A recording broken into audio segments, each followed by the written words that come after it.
Bonsoir Michel Sapin. Bonsoir M. Mazeral. Vous êtes un ami de longue date de François Hollande, vous êtes connu au régiment en 1977, c'est ça ? Oui, voilà. Vous avez de bons renseignements. Bah voilà. Et donc, vous êtes maintenant le chargé du projet présidentiel de François Hollande. On va parler de tout ça durant cette émission. Vous aurez d'ailleurs un débat avec Patrick Devedjian sur la crédibilité comparée de François Hollande et de Nicolas Sarkozy. Mais avant d'en arriver à la présidentielle, je voudrais vous poser une question d'actualité. Il y a ce drame atroce au Chambon-sur-Lignon et il y a une controverse qui commence à naître. On ne sait pas trop si véritablement la direction de l'école avait été informée des antécédents du jeune garçon ou pas. Est-ce que, sur le principe, l'administration judiciaire doit absolument informer la direction d'un établissement scolaire du comportement d'un de ses élèves auparavant? Moi, ça me semble évident qu'elle doit le faire. Elle doit le faire avec discernement, mais elle doit le faire. Je dis discernement parce que s'il fallait crier tout cela sur la place publique, ce serait condamner toute jeune en situation extrêmement difficile, pour lui, mais pour d'autres aussi, à n'être acceptée nulle part. Mais il doit le faire, oui, elle devrait le faire, elle aurait dû le faire. Je ne sais pas quelle est la vérité, mais disons, elle aurait dû le faire, car à l'évidence, la responsabilité de l'établissement peut être engagée, et dans ces cas-là, chacun doit prendre sa part dans l'éducation, la surveillance, la réinsertion du jeune en question. Si la direction avait été justement informée, peut-être aurait-elle mis en place une méthode de surveillance, sans que ce soit policier, qui permette d'éviter, par exemple, qu'il parte seul en forêt avec une jeune fille. Vous avez peut-être vu aujourd'hui dans le journal du dimanche un sondage fait auprès des Françaises, des femmes, un sondage de l'IFOP, et les Françaises réclament notamment des préventions en milieu scolaire, une meilleure information. Est-ce que ça figure dans votre programme ou projet de programme ? Ou le projet, nous le verrons. Ça figure évidemment dans le projet socialiste et je crois que c'est une des grandes préoccupations de François Hollande. C'est au fond la question à la fois de la protection des femmes contre toute forme de violence, la violence sexuelle comme la violence conjugale, toute forme de violence, il faut mieux les protéger. Ça passe bien entendu par de la formation, par de l'information, dès le plus jeune âge, sur la question du respect que l'on doit avoir vis-à-vis des femmes. Mais il y a d'autres formes de violence. Il y a aussi des violences au travail. Il y a aussi une violence qui consiste à ne pas être rémunéré à la même hauteur qu'un homme lorsque l'on fait le même travail. C'est toutes ces violences-là auxquelles il faut essayer de remédier aujourd'hui. Alors sur ces deux points, d'ailleurs, le sondage montre que les Françaises réclament des mesures concrètes, précises, des lois d'ailleurs. Par exemple, des peines incompressibles en cas de viol et également une loi sur l'égalité salariale homme-femme. Est-ce que François Hollande est prêt à prendre des engagements là-dessus? C'est deux questions différentes. Je prendrai la plus simple, celle sur l'égalité de rémunération entre les hommes et les femmes. Oui, il faut une loi, mais il faut aussi qu'elle soit respectée. Il faut les moyens de la faire respecter. Et c'est de cela surtout qu'il faut savoir ensuite parler. Mais oui, il faut légiférer dans ce domaine-là, car ces inégalités ont trop duré, elles sont insupportables aux femmes qui ont de l'expérience et qui ne comprennent pas pourquoi, avec la même expérience et la même compétence, elles ne sont pas payées le même niveau que leurs collègues hommes, mais aussi pour les jeunes femmes, pour leur donner des perspectives dans la vie. Souvent, beaucoup de jeunes filles réussissent merveilleusement bien, parfois mieux que leurs frères ou leurs camarades du quartier. Et puis après, c'est pas des propos de campagne parce qu'on a entendu ça. C'est le serpent de mer, l'égalité salariale homme-femme. Mais oui, mais si c'était le serpent de mer, chacun devrait prendre les mesures nécessaires. C'était une des préoccupations de Lionel Jospin. Et souvenez-vous, des mesures avaient été prises dans ce domaine-là. Elles étaient à l'évidence et à l'expérience insuffisantes. Il faut, si je puis dire, employer un terme un peu vulgaire, il faut en remettre une couche de ce point de vue-là parce que ça ne peut plus durer. L'autre aspect, c'est la difficulté de toutes les politiques pénales. Pendant des mois, des années, Nicolas Sarkozy, à chaque fait divers plus horrible l'un que l'autre, répondait par une loi nouvelle. Est-ce que ça a empêché la récidive? Est-ce que cela a empêché des situations aussi dramatiques que celle-ci? C'est un échec. On ne répond pas à ces situations dramatiques par des lois qui sont des lois de tract. On y répond par des moyens, par des procédures, par des surveillances, par des capacités d'enfermement, s'il le faut, dans des conditions qui sont adaptées à cela. C'est donc pas de loi dont nous avons besoin, c'est des moyens et des procédures pour éviter des récidives de cette nature. Cette semaine a été marquée par un accord difficile à réaliser entre le Parti socialiste et les Verts. Alors François Hollande déjà a pris un engagement à la télévision. Il a dit qu'il n'y aura pas de sortie du nucléaire. Très bien.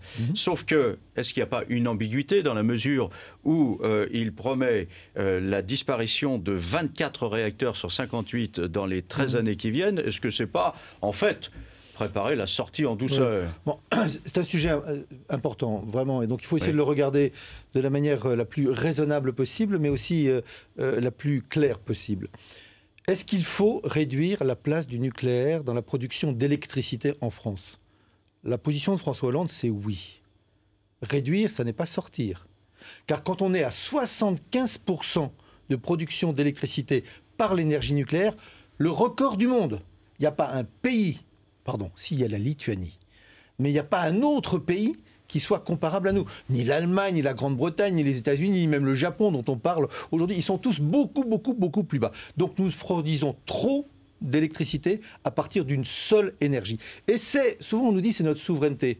Mais oui, mais c'est notre souveraineté qui est mise en cause lorsque l'on dépend d'une seule production, d'une seule énergie. Sauf que c'est nous qui la produisons. Oui, et l'uranium, vous le produisez, l'uranium? Non, l'uranium vient tout de l'extérieur, comme le pétrole vient tout de l'extérieur, comme le gaz vient tout de l'extérieur. Donc nous sommes toujours dépendants de la matière première. Mais après, avec le pétrole, vous pouvez faire de l'électricité, pas forcément dans de bonnes conditions. C'est pour ça qu'il faut non pas réduire la place de l'énergie nucléaire pour augmenter la place du pétrole ou du gaz, mais pour augmenter la place des méthodes renouvelables, celles qui sont sur notre territoire et qui sont par ailleurs respectueuses de l'environnement. Deuxième chose, on ne peut pas faire aujourd'hui comme si Fukushima n'avait pas existé. Mais Fukushima, c'était le pays le plus sûr. Au Japon, les plus belles usines, les plus belles centrales qui se vendaient dans le reste du monde. Et pourtant, il y a eu une catastrophe. Donc on ne peut pas faire comme si ça n'avait pas existé. Donc deux principes. Diminuer la part du nucléaire parce que c'est notre souveraineté qui est en jeu. Et deuxièmement, augmenter la sûreté, la sécurité de ces centrales nucléaires. Donc vous allez continuer à investir dans le nucléaire? Il faudra à l'évidence investir pour rendre plus sûres les centrales nucléaires qui resteront. Alors vous me posiez la question du 24. Je ne sais pas si ce sera 24, 22, 20, mais pourquoi ce chiffre? Pourquoi ce chiffre est-il là? Uniquement sur parce 58, que... c'est presque la moitié pas quand sur même. 58, c'est pas, non, parce que je ne rentre pas dans la technique, mais ce sont des réacteurs. Oui. 24, c'est exactement le tiers du potentiel actuel, le tiers du potentiel de fabrication. Pourquoi le tiers? Parce que vous avez fait des mathématiques. Quand on passe de 75% à 50%, on diminue d'un tiers. Et donc c'est la conséquence logique et normale. Donc ne nous polarisons pas sur ce sujet-là. Sachez simplement que, puisque c'est un engagement d'ici 2027, pour que les gens l'aient en tête, cela veut dire, c'est déjà beaucoup, mais ça veut dire que, au cours du prochain quinquennat, la fermeture de 2 centrales sur le territoire français, qui devront être fermées au fur et à mesure qu'auront monté les autres énergies renouvelables, qui sont beaucoup plus porteuses d'emplois que les centrales nucléaires elles-mêmes. Alors justement, tout de même, il se trouve que l'industrie nucléaire, c'est une des industries de pointe dans laquelle brille la France. Est-ce que vous n'avez pas un signal négatif aux autres pays, à l'étranger, en disant, écoutez, surtout, n'achetez plus jamais du nucléaire français, puisque nous-mêmes, on est en train d'engager sa réduction? Est-ce que les autres pays du monde vont voir augmenter considérablement leur part du nucléaire? Est-ce que les autres pays du monde vont rester par rapport à la question de Fukushima, par rapport à la question de la sécurité et de la sûreté nucléaire, comme si rien ne s'était passé? Ils vont tous demander à ce qu'il y ait une évolution, et une évolution profonde de l'industrie nucléaire. Nous devons être à cette hauteur-là. Mais il faut arrêter, il faut cesser. Il ne faut pas mettre en cause le nucléaire pour le nucléaire. François Hollande dit diminution, il ne dit pas sortie. C'est un désaccord, c'est une différence avec d'autres forces politiques, et je pense en particulier aux Verts. Enfin, ça ne donne pas envie d'acheter quand on... Parce qu'il sait très bien qu'on ne passe pas de 75 à 0 comme ça. Non, il faut au moins regarder ce qu'il se passe. Et quelle est la caractéristique de la situation française par rapport à l'Allemagne, par rapport à l'Espagne, par rapport au Danemark?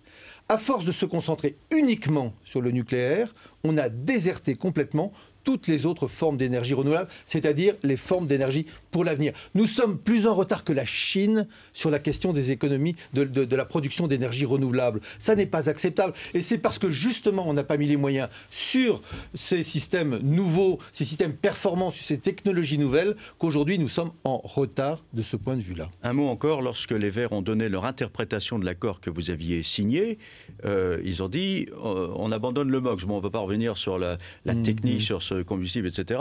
Finalement, vous avez obtenu 24 heures plus tard que ce soit une autre interprétation qui soit donnée. Vous avez eu l'impression de nous faire avoir là pendant quelques heures?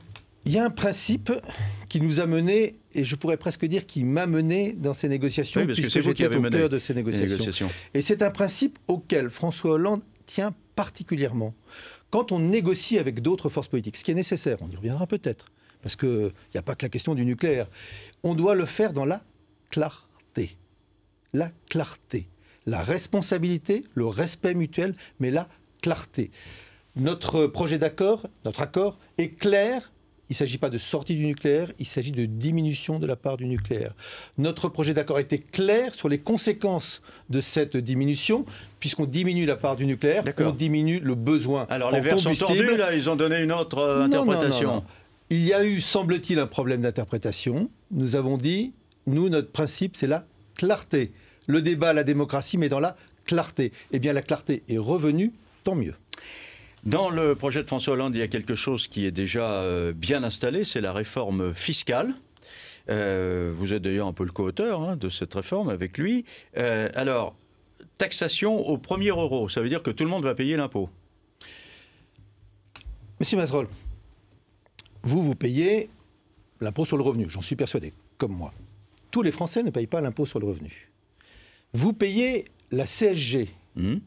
Tous les Français payent la CSG. La CSG, c'est une forme d'impôt sur le revenu, qui est affectée à la sécurité sociale, mais qui est une forme d'impôt sur le revenu. Et tous les Français le payent dès le premier euro. Vous êtes un petit retraité avec 750 €, vous payez de la CSG dès le premier euro. Vous êtes une femme qui est payée au SMIC, mais sur un emploi à mi-temps, comme caissière dans une grande surface. Vous gagnez la même somme ou un peu moins que cela. Vous payez la CSG dès le premier euro. Et vous êtes Madame Bettencourt, vous payez la CSG à la même proportion, de la même manière. Il y a quelque chose qui ne va plus, qui ne va pas. C'est cette réforme-là qu'il faut mettre en place. Alors justement... Pourquoi Juste parce que quand on paye, c'est normal de payer des impôts sur ses revenus. Mais on doit le faire suivant des principes républicains. Et le principe républicain, c'est celui de la progressivité. Plus on gagne d'argent, plus on doit payer d'impôts. Aujourd'hui, c'est exactement l'inverse. C'est un pourcentage. C'est juste exactement l'inverse. C'est un pourcentage, en fait, plus ou moins élevé en fonction du niveau des revenus. Il se trouve que la CSG plus la CRDS, enfin en tout cas, les impôts prélevés pour financer la protection sociale, 2 fois plus que l'impôt sur le revenu. Représentent à peu près 10%, un peu moins de 10% des revenus. On est d'accord? Et ça rapporte 2 fois plus que l'impôt sur le revenu. On est d'accord. On est d'accord, un peu moins de 10% des revenus. Est-ce que ça veut dire que tous ceux qui sont dans une tranche de plus de 10% à l'heure actuelle vont payer au total davantage d'impôts? Ça veut dire très clairement, nous verrons suivant quelle modalité, mais ça veut dire très clairement que les 2 personnes dont je parlais, la retraitée qui a une toute petite retraite, ou la personne qui a un mi-temps payé au SMIG, payeront moins de CSG qu'elles n'en payent aujourd'hui. Et qu'au contraire, ceux qui ont de très gros revenus et qui payent à proportion de ces revenus uniquement le même pourcentage que la petite retraitée, ils payeront plus. C'est ça la progressivité, c'est ça la justice fiscale. Mais vous voyez bien que tout le monde se demande à partir de quel niveau va s'opérer la bascule. Évidemment, vous avez raison. C'est là où les propositions permettront de faire en sorte que les choses soient claires. C'est pas réglé. Bien entendu, c'est pas aujourd'hui fait, parce qu'on est typiquement dans le programme, le projet lui-même. Mais il faut retenir ce principe.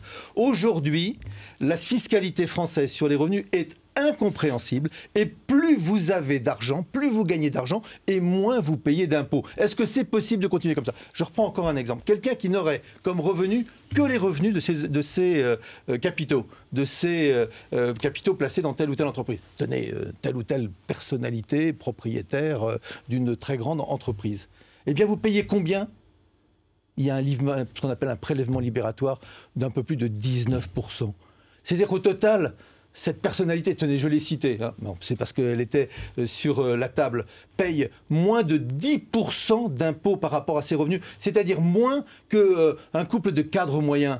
C'est plus possible de continuer comme ça. Quand on est dans une situation aussi difficile que celle de la France, lorsqu'il faut appeler à l'effort, il faut que cet effort soit justement réparti. La réforme fiscale, elle est au cœur du projet de François Hollande, parce que la justice est au cœur du projet de François Hollande. Vous comptez faire des économies aussi quelque part ou rééquilibrer le budget uniquement par une hausse des impôts? Si on veut, il le faut, on y reviendra peut-être, lutter contre les déficits, ceux d'aujourd'hui, oui, ceux qui nous sont laissés aujourd'hui, aussi importants que jamais la France n'a connu. Mais... Si on veut lutter contre l'endettement, près de 90%, beaucoup plus que l'Espagne, il faut maîtriser nos budgets. Pour maîtriser les budgets, il faut regarder les recettes, les impôts, dès lors qu'ils sont justement répartis, et il faut regarder aussi les dépenses. Donc il y aura des économies. Et donc toute dépense nouvelle devra être équilibrée par une économie quelque part. Vous voulez que je vous en cite quelques-unes? Non, non. Je vous vois là. Normalement, on pose toujours la question. Mais là, où est-ce que vous voulez faire des économies? Alors, allez, donnez-en d'autres. Un exemple. Juste comme ça, un exemple. On a un système administratif, un système de gestion de la France décentralisé, avec beaucoup de collectivités. L'État et plein de collectivités. Il paraît qu'il y a eu une réforme. Elle a encore rendu plus complexes les choses. Si on simplifie, on économise. On fera des économies et on peut faire des économies importantes en simplifiant la vie des Français et la vie des L'emploi dans la fonction publique. L'emploi dans la fonction publique, ça dépend quelle fonction publique, mais dans la fonction publique... Au global. Moi, je vous le dis très clairement, on ne peut pas augmenter le nombre de fonctionnaires en France. Par contre, il ne s'agit pas d'augmenter, il doit y avoir des priorités. Et donc si, on en reparlera peut-être, on augmente les emplois, c'est nécessaire dans l'éducation nationale, ça veut dire que dans d'autres endroits, on ne remplacera pas tous ceux qui partent à la retraite. Ça me paraît normal. C'est d'ailleurs comme ça que nous avions fait pendant les dernières années du gouvernement de Lionel Jospin. On marque une pause, on va à la séquence suivante pour savoir si François Hollande a un programme vraiment de gauche.